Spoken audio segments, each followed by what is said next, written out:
Good morning. Happy Tuesday, October the 14th, 2025. I tell you what, people, I turned 59 years old today, or 59 years young today. And I remember back in high school, we used to always say, man, if you're in your 50s, you're older than dirt. You're grandpa material. Well, here I am. I feel great. I feel good. It's a beautiful day in the neighborhood. It's a beautiful day in Texas. And even with the market pullback, there is still positive news in the world of crypto. And I'm here to teach you about the positive news in crypto. And I'm not going to give you any financial advice, but we're going to look at numbers. We're going to look at articles. We're going to have a good time, people. So let's go ahead and get into it. So one of my new shirts came in today, and a couple of weeks ago, I saw Charles Hoskinson wearing a shirt like this. It is the Great Wave of Kanagawa, and I got the shirt off of Amazon. I love it. It's riding the waves. You know, they always say all boats will rise with the tide, or the tide will lift all boats, or whatever. Yeah, I mean, I love the terminology. I love art. I love different things. And I'm sporting this new shirt today, baby, and I love it. So let's go and get into it. Today's episode is sponsored by Ledger. Ledger provides crypto wallets, crypto hardware wallets. They're awesome. They're safe. You back up your phrases. You back up your crypto on the blockchain. And they have several different kind of wallets to choose from. They have the Ledger Flex, the Ledger Stax, and the Ledger Nano range, which is not as pricey as the other two, but it's a perfect way to keep your crypto safe on the blockchain. And it's real handy when you want to self-custody, when you're worried about all these exchanges crashing, possible exchanges, stealing your crypto. With being a self-custodian to crypto, you own your keys, you own your wallets, you own your crypto. Check out the link below. Check out the discounts and tell them James Rule XRP sent you by. All right, total crypto market. We were at $4 trillion yesterday. Yes, we have pulled back again to $3.83 trillion, down 4.5% on the 24. Bitcoin is down to 110,000. Ethereum 39.33. XRP $2.41. We were getting all excited yesterday. It went back to 260 something. It's back to 241. That's okay, people. Volatility is happening, but here in the very near future, this thing is really going to blow up, and people are going to be amazed. Faces are going to melt. People are going to freak out when they see $3, $5, $10 XRP, when they see $200,000 Bitcoin, when they see $10,000 Ethereum. They're going to be like, whoa, wow, it is going up and it's going down a little, and it is going up and it's going down a little. So you got to get used to the volatility. Like I said, if you're new to this, volatility happens until the rest of the world catches up to us, people. So one of our local TV stations, KFDM, got this out yesterday. And when I saw it posted on Facebook, I said, here we go. Crypto's going mainstream, people. Here's the article. KFDM, one of our local Channel 6 news stations, CBS, they said, BlackRock CEO says there is a role for crypto like there is for gold. And I talked about this yesterday, and I showed this clip here. Bitcoin Magazine, $12 trillion BlackRock CEO Larry Fink says there's a role for crypto the same way there's a role for gold. This is not a bad asset. I did say Bitcoin, because we were talking about Bitcoin then, was the domain of money launderers and thieves. But, the markets teach you have to always relook at your assumptions. There is a role for crypto in the same way there's a role for gold. That is, it's an alternative. For those looking to diversify, this is not a bad asset, but I don't believe that it should be a large component of your portfolio. And like I said yesterday, crypto is 95% of my portfolio, 5% in dirty cash. And, everyone here locally on Facebook got to see this article yesterday, and I've been talking about crypto for years.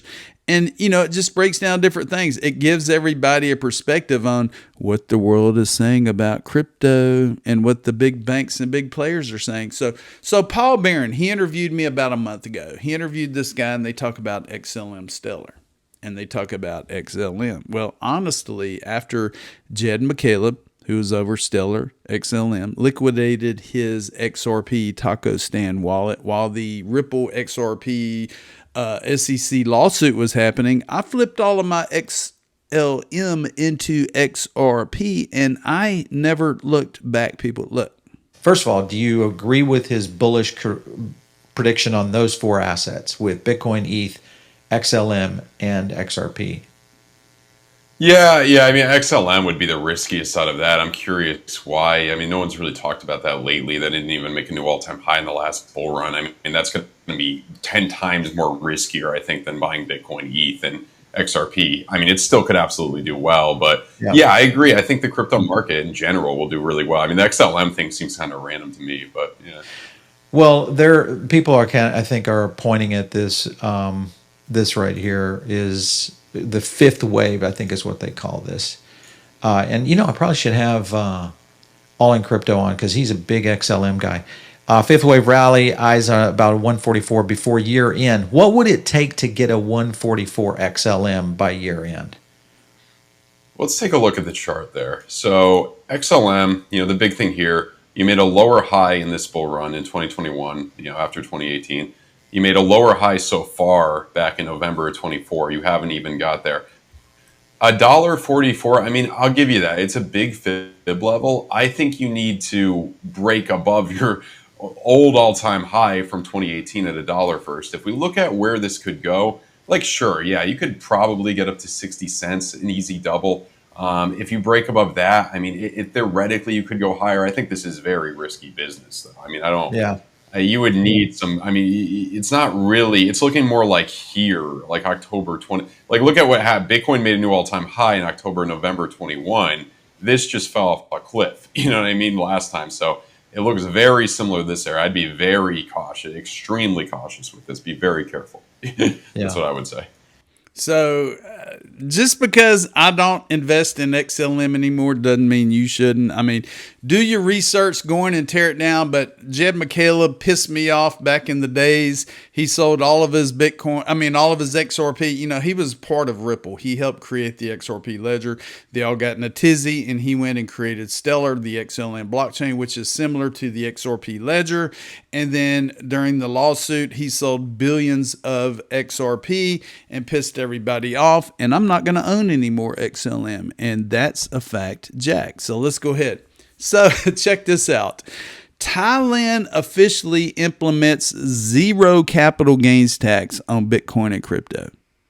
Thailand officially implements 0% capital gains tax on Bitcoin and crypto. And this is me packing my bags, fixing to ship my ass over to Thailand to get those zero capital gains. No, I'm just kidding though. But yeah, this article came out September. And it says Thailand waives capital gains tax on crypto from 2025 to 2029. It says they're making a bold move to become a more attractive digital assets hub. Starting January 1st of this year, the Thai government has introduced a 5-year exemption on capital gains tax for cryptocurrency sold through licensed crypto asset service providers. This tax break runs until December the 31st of 2029 and is part of a broader reforms to encourage crypto adoption under regulated conditions. Could you imagine if the United States said, okay, everybody, zero capital gains tax? I think Trump was talking about zero capital gains tax on digital assets, on blockchain technologies, on cryptocurrencies that were created in the United States. Is that coming, people? Are we not going to have to pay capital gains tax on XRP? Only time will tell. Okay, so I pulled this up earlier today. The Financial Conduct Authority out of the UK supports tokenization to boost efficiency and innovation in asset management, people. The plan includes guidance to provide firms with additional clarity to aid adoption of this new technology. Listen to this, people. The UK is leading asset management hub with around 2,600 firms managing $14 trillion in assets for UK and global clients.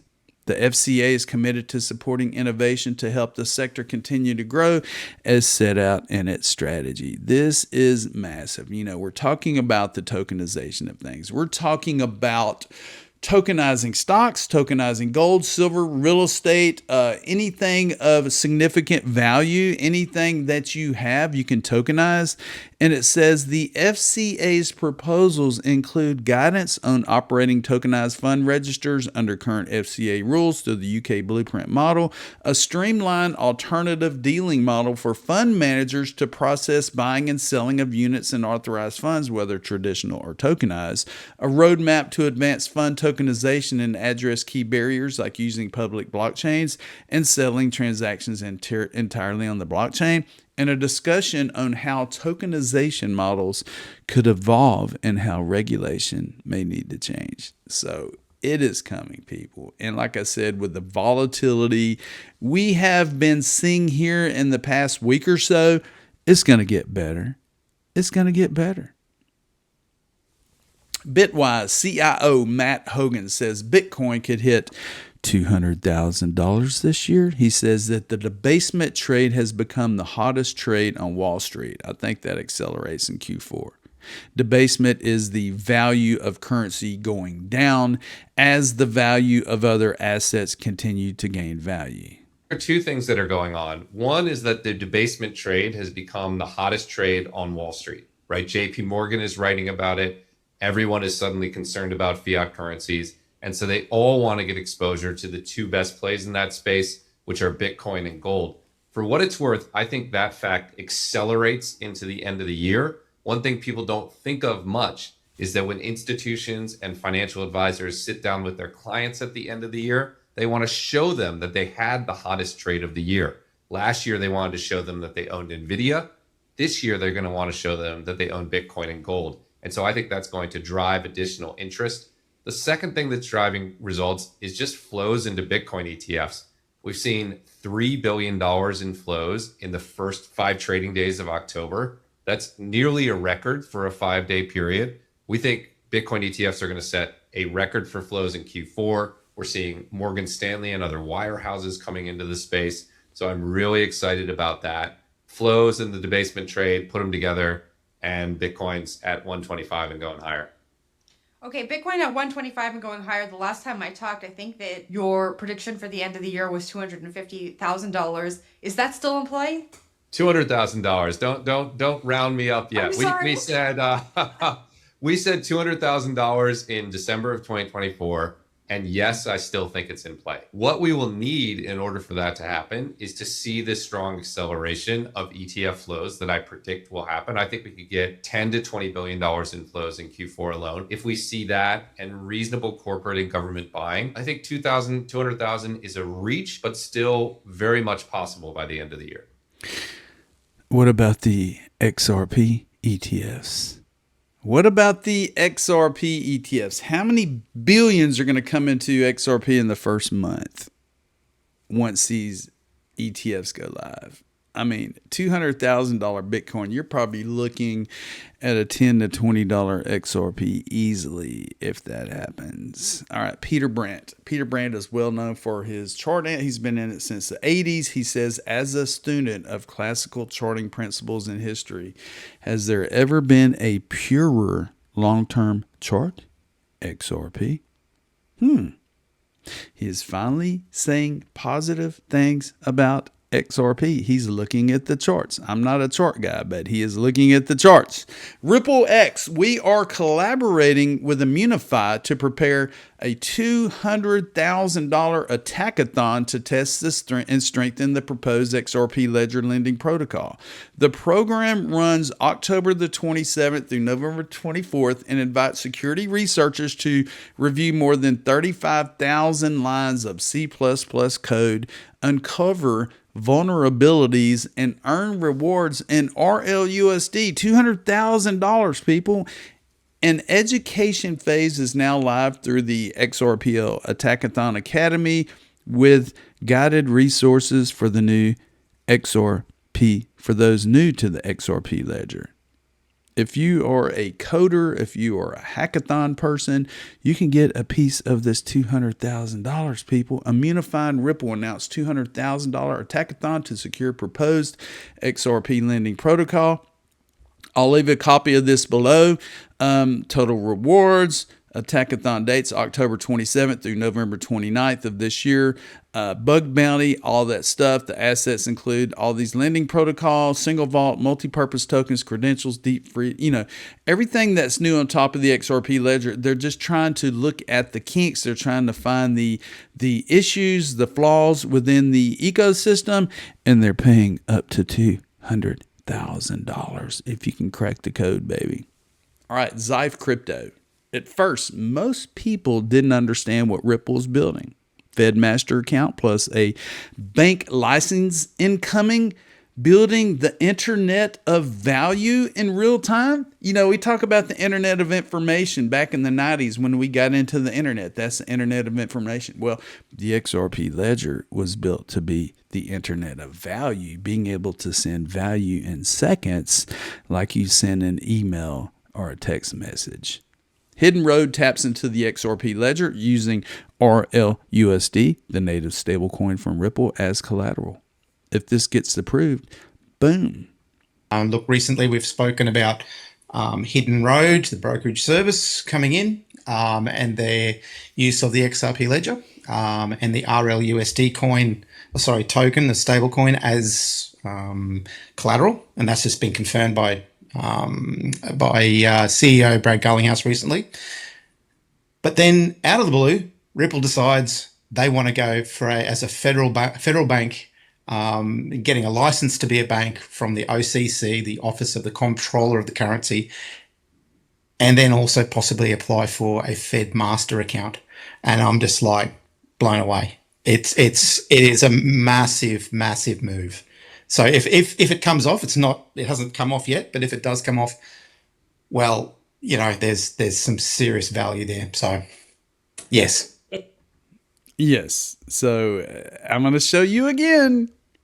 Coming up in November, Ripple's Swell is going to take place in New York, and they have invited all of these big players with these big financial institutions like Adena with NASDAQ.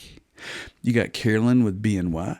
You got David Schwartz. He got thrown in the mix. Sandy Call with Franklin Templeton. Ryan with Citi.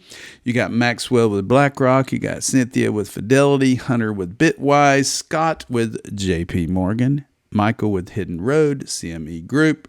Moody's. There's Stu Alderati. All of these other big players. Even Coinbase. Coinbase the Exchange. The Chief Information Security Officer is going to be there. Jack McDonald with Ripple and others, and it's going to be exciting. And if you start putting all of these puzzle pieces together and you start realizing that this is bigger than you ever could have imagined, and this thing is in the process of really taking off, well, you would be backing up the truck and loading up on these crypto discounts, people. Have a wonderful day. I'm going to go out and celebrate with family this afternoon. We're going to have a good time. 59 years young. I'm blessed. I'm healthy. I'm eating better. I'm working out more, and I feel great. And thank you for subscribing to the James Rule Crypto Show. We'll see you soon. And don't forget, I told you so.